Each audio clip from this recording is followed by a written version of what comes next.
Propagation. It's mid-April. It's such a key time for raising transplants. We've already, in this greenhouse, which is not heated except there's a hotbed for transplants, we've raised 3 generations of plants already, and they've gone out, and the first lot are all the cold tolerant plants like lettuce and spinach and cabbage and calabrese and so on.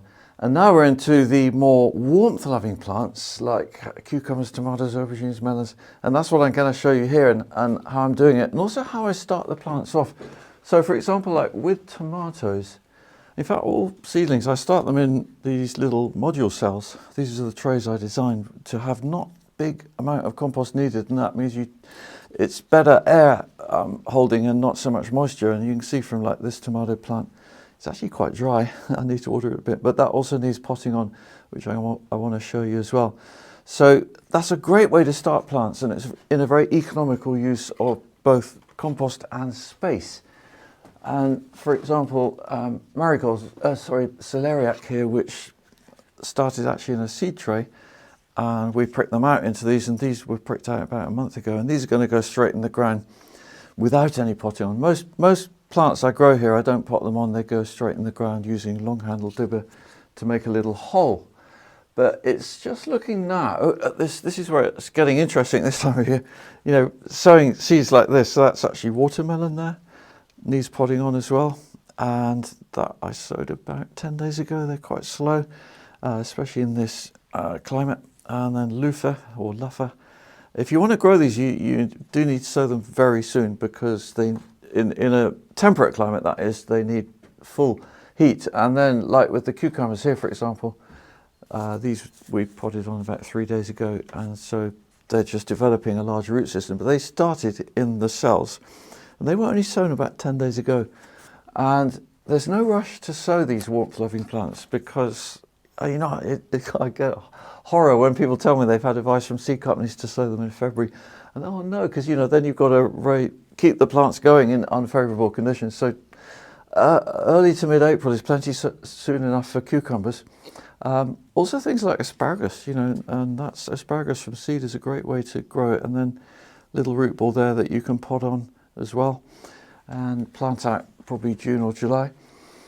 And in the middle of the hotbed here, so this hotbed is fresh horse manure, and in fact we topped it up yesterday, so that's 10 sacks of new fresh horse manure, which is feeling pleasantly hot, and actually the temperature is 45 degrees quite near the surface.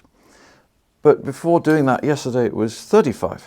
So what I'm looking to do is just to keep the heat going in this hotbed for another month or so, because I've not yet sown like French and runner beans, for example. Summer beans, early May is plenty soon enough for them, but just that bit of warmth to get seeds going is what makes so much difference.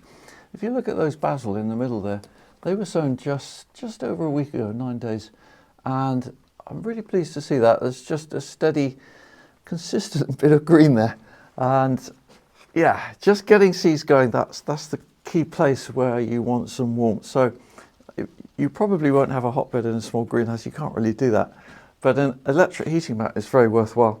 And then keep everything moving as fast as you can and get them in the ground as quickly as possible. Like here, these tomatoes, again, 7 centimetre pot, which is, you see the difference, 7 centimetre and 9 centimetre pot.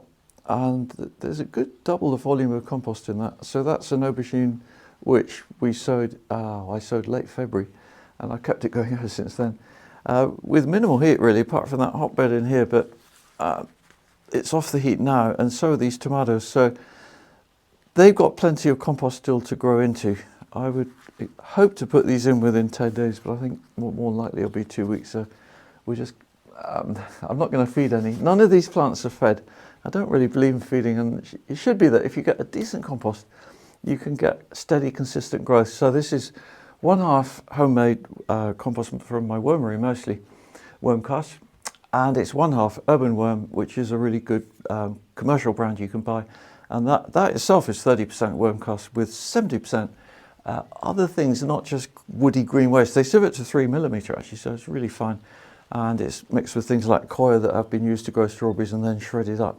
So it's a beautiful soil compost that's good air holding capacity, which plants need air as much as water. So Watering here, I do it all on the surface. You can do underwatering, you know, there's no right or wrong about that, but the main thing is not to overwater, and I like to keep my plants slightly underwatered.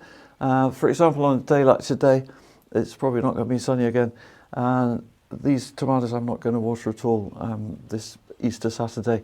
And the temperature in here at the moment, for example, is 11 degrees centigrade, 52 Fahrenheit. So the hotbed is not a space heater, it's a propagation plant warmth giver. Quick mention for my No Dig Quick Guide and No Dig Beginners course. They're a great way to start No Dig if you haven't already, and then you've got beautiful beds to put all these lovely plants in.